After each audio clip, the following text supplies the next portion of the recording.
We rarely get to hear from school board members on La Crosse School Board. It isn't until they leave the board that we get the chance. Now that's because of a policy implemented 17 years ago.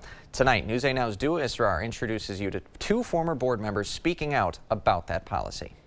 Ken, Deborah Sukla, and Rob Abraham believe the 2005 media policy should be re-evaluated. Discussion wasn't even warranted.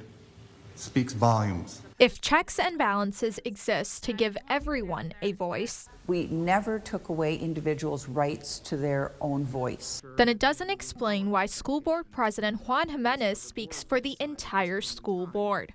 That was never the intention of that policy, and it's really quite disappointing. A school district spokesperson told News 8 Now, under the current policy, all media requests are directed to the board president and only the board president. I think it's taking away a voice of individuals on the board. It's also taking away the public's right to know what their elected officials want to do and why they're doing what they're doing.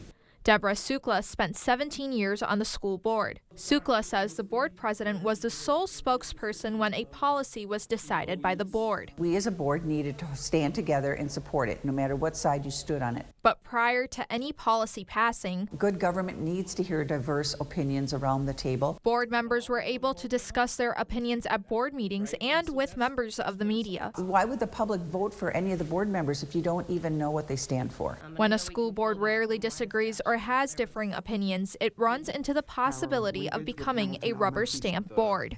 It's absolutely a rubber stamp board. In August, former school board member Rob Abraham resigned. I needed to do something that would draw the attention of not only the school board, but the public. According to Abraham, board members with opposing voices aren't given the opportunity to discuss their views. It's hard to even get a debate going or engaging in a debate.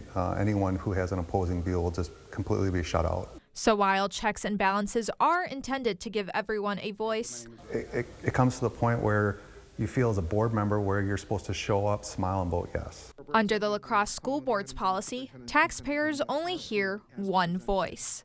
And with that, we are adjourned. News 8 Now did reach out to President Juan Jimenez for a comment. We were told he is out of town. And per the policy, no one else on the board could comment. Ken? All right. Thanks very much, Dua. News 8 Now will continue to follow this story. You can read our previous coverage at news8000.com.